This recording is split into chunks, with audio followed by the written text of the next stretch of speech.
Welcome to Should I Read It? Should I Read It is a weekly podcast that takes a deep dive into books. I'll provide a summary of the book and tell you how the ideas in the book relate across all the books we've covered so far. So who wants to do Big Ugly Frog? Not me. Probably not you. And that's why you should be eating this Big Ugly Frog first thing every morning. Now, I don't actually mean a Big Ugly Frog. What I do mean is you should be doing your biggest, ugliest task every morning first off, because if you don't, you're probably not going to do it. If you need help with this, there's a great book called Eat That Frog by Brian Tracy. It has 21 things that you can do to make sure that you eat your big, ugly frog first thing every day. Here's a quote from Tracy in the book. An average person who develops the habit of setting clear priorities and getting important tasks completed quickly will run circles around a genius who talks a lot and makes wonderful plans, but who gets very little done. Now, because you're always going to have more to do in a week than you can possibly do. So for me, even reading 80 books a year, my reading list only grows. If I increased it to 200 books a year, my list would still grow. That means you need to have priorities. Here's another quote from Tracy. No matter how many personal productivity techniques you master, there will always be more to do than you can ever accomplish in the time you have available to you, no matter how much time it is. Now that you know about this rule, and it happens everywhere, you have to decide that some things just won't get done. You have to decide what is the most important work to do, and then make sure you execute on that day in and day out. You must focus on these key things and let other things slide because you just can't do it all. In fact, many of the tasks that steal your time, they're just not even worth it. Don't even bother doing them poorly. Forget about them. Focus on only the key tasks that bring the most value in your business. Here's another quote from Tracy. Throughout my career, I have discovered and rediscovered a simple truth. The ability to concentrate single-mindedly on your most important task, do it well, and to finish it completely is the key to great success, achievement, respect, status, and happiness in life. This is the key insight and the heart and soul of this book. Now, one of the key questions that comes out of books like this is, what is your biggest, ugliest frog, and which one should I eat first? Here's a quote from Tracy on that. Your frog is your biggest, most important task, the one you are most likely to procrastinate on if you don't do something about it. It is also the one task that can have the greatest impact on your life and result at the moment. Now, I agree with Tracy in principle here, that you need to do your most important task first thing every day. I just don't think that it's necessarily the one that you're going to procrastinate on. One of my most important tasks are writing blog posts, writing books, reading, and getting more content like this podcast out. And I really don't ever feel like avoiding the work. I think that many times procrastination serves as a great weather vane for the things you think are of value. If you say your task is worthwhile, but don't do it for months, what you're really saying is it's not worth your time. You just want to sound like someone who values that activity. Tracy seems to feel that if you have a big task, you'll procrastinate on it. He also feels that if you have two tasks, one will be uglier, and that's the one you should do first. Here's another quote from Tracy. The first rule of frog eating is this: if you have to eat two frogs, eat the ugliest one first. Now, where I'm 100% behind Tracy is that you need to plan your tasks out and then focus exclusively on a task until you've executed. If you can do that day in, day out, then the odd day where you just don't feel like it, probably fine. You're still way ahead of everyone else. Here's another quote from Tracy. Successful, effective people are those who launch directly into their major tasks and then discipline themselves to work steadily and single-mindedly until those tasks are complete. The goal of Eat That Frog is to help you stop procrastinating and eat your big ugly frog every day. Now, Tracy has 21 rules, but I think they break down into 5 main categories, so I'm going to address them in those categories. Now, the first category I see is dealing with technology as a tool to get more done. For me, that comes up and covers his items 15, 16, and 17, which all deal with how one addresses technology. Now, not all technology is good. In fact, some of it is terrible. And here's a quote from Tracy. Technology can be your best friend or your worst enemy. Technology becomes the enemy when we give into an obsessive need to communicate continually. This compulsion to stay plugged in leaves us all psychologically breathless. We have no time. Technology is our enemy because so much of it is designed exclusively to steal our focus, to steal us away from the good work we should be doing. If you're not focusing, you won't eat your frog. You won't do the great creative work you know you should be doing, the work that has a chance to change the world. Here's another quote from Tracy. The attraction of distraction, the lure of electronic and other interruptions, leads to diffused attention, a wandering mind, a lack of focus, and ultimately underachievement and failure. Technology is not all doom and gloom, though. It's just that it has a place in our workflow, and that place is as a tool to make our work easier. Here's how Tracy puts it. The purpose of technology is to make your life smoother and easier, not to create complexity, confusion, and stress. This harkens back to Cal Newport's any benefit idea. And that idea is that we shouldn't adopt something new just because it has some benefit to us. We should only adopt it if the benefits outweigh the costs. Don't blindly accept the new and shiny, people. The next chunk is about being proactive to accomplish more work. One of the best ways that I know to get more work done is to plan ahead. Plan your tasks the night before and plan the next week on Friday. Be proactive about this. If you're suffering from a bunch of waffling around and wasted time, it's likely because you're not sure what you need to work on. Here's a quote from Tracy. A major reason for procrastination and lack of motivation is vagueness, confusion, and fuzzy-mindedness about what you're trying to do and in what order and for what reason. You should know exactly what the single task is that you can work on in a day that will bring the most benefit to your business and to your life. On top of planning ahead, you need to know where you should be working. It's no good for the president of a company or the CEO of an organization to be cleaning all the bathrooms. It's even worse if they're spending hours doing an amazing job at this task. Here's a quote from Tracy. One of the very worst uses of time is to do something very well that need not to be done at all. Now, it's not that cleaning bathrooms is a bad job, but the president has other items that produce much more value to the organization, to your business. She should be focusing on those items and let the bathrooms take care of themselves with the people whose job it is.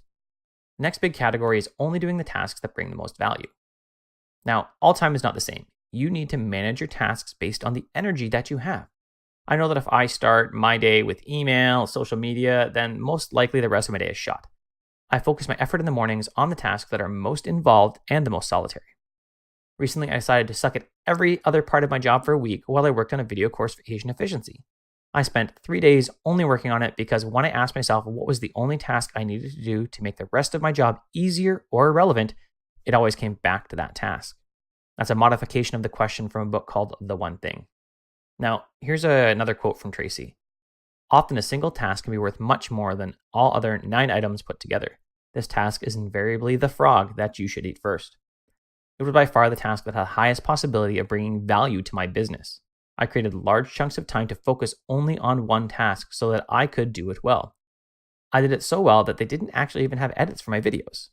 Here's a quote from Tracy. Most of the really important work you do requires large chunks of unbroken time to complete.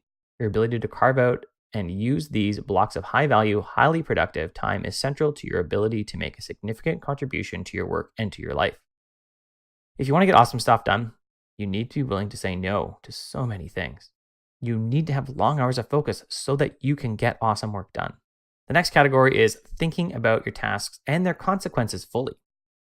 Along with planning your day, you need to think fully about the tasks, not just in light of what happens when they're done, but what are you giving up when you focus on them? Here's how Tracy puts it.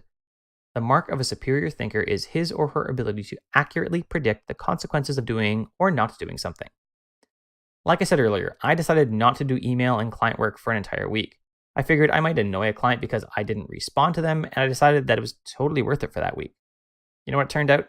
Nobody noticed. Not one person said a thing. But I still took into account the possible negatives from my focus. In fact, if your daily work doesn't have long-term consequences,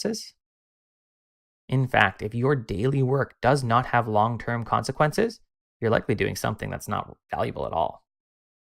Does your task list consist of work that will address and mitigate your key constraints? Will it help ensure that those constraints will stop being constraints?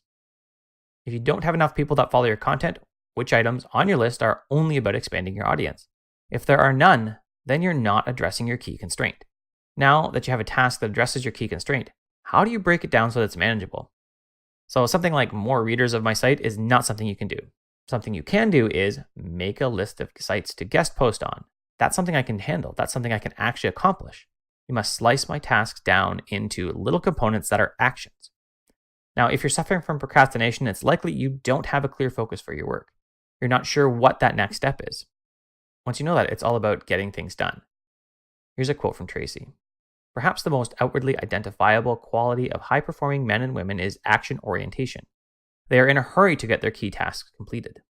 It doesn't matter how awesome your lists are if you never sit down and do the work at hand. Successful people get up and they get to work. They write their 1,000 words a day. They write that code. And they don't bother with social media until the frog has been eaten. Now, I don't actually love everything Tracy has to say about tasks in Eat That Frog, because after much talking about focus and single tasks, he starts talking about priorities, as in plural. Tracy wants you to create A, B, and C priorities. Then inside that, you might have A1, A2, ... I don't think this is what you should be doing at all. Always ask yourself, what is the one thing I can do with my available resources to make the rest of my job easier or irrelevant? Again, that's from the one thing. That task is your priority. When it's done, ask the question again and do the next task that is the best answer to the question. Everyone has admin tasks, so block out an hour or two a week to do those tasks. Don't think about them until they're scheduled. Occasionally, your admin tasks will be the best answer to that question because you've only got 15 minutes and you can get through a few emails. The final category that we're going to address in Tracy's book is motivating yourself to get your stuff done, or procrastination. Here's a quote from Tracy. A major reason for procrastination is a feeling of inadequacy, a lack of confidence, or an inability in a key area of a task. Feeling weak or deficient in a single area is enough to discourage you from starting the job at all. One big reason that you might procrastinate is imposter syndrome. That's that feeling that at any moment someone's going to discover you're a total fraud. You have no idea what you're talking about. One of the solutions to that is to continue to upgrade your skills. A second key to getting work done is the realization that there is no one to bail you out on your personal productivity. You have tasks to do and you have to do them. Adults are not waiting around for someone to come along and kick their ass. They just do their work. Here's a quote from Tracy. The world is full of people who are waiting for someone to come along and motivate them to be the kind of people they wish they could be. The problem is that no one is coming to the rescue. Finally, you need to watch how you talk to yourself. Your language is one of the big factors in so much of what you get done. Here's another quote from Tracy to illustrate that. Most of your emotions, positive or negative, are determined by how you talk to yourself on a minute-by-minute basis. It is not what happens to you, but the way you interpret the things that are happening to you that determine how you feel. You can choose how you react to what life throws your way. Stop blaming something outside yourself. Start making better decisions. If you've been struggling with focus, then my next book, The Art of Focus, is for you. In 3 simple steps, I'm going to walk you through how to generate ideas and vet them so that you can build a business you love. Check the show notes for a link to the email list. Subscribe, and you can get the book free when it comes out. As always, our final question is, should you read Eat That Frog by Brian Tracy? This book is a fairly quick read, and if you haven't done much reading around productivity and focus, you really need to read this book. It's going to give you your best primer around getting focused and staying focused in the midst of distractions. It's going to give you a good look at how to choose the most important tasks.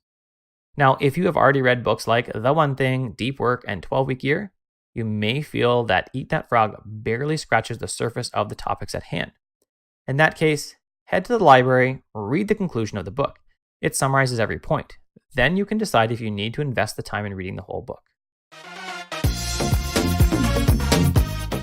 Thanks for listening to Should I Read It? To support the show, you can leave me a review in iTunes or a heart or a star in whatever podcast player you use. These help more people find the show. If you want to get more reading done, you should get an Audible membership. If you use curtismchale.ca/recommends/audible, that will help the production of the show financially. In our next episode, we're going to look at Story Driven by Bernadette Jiwa. The purpose of Story Driven is to help us tell our own unique story.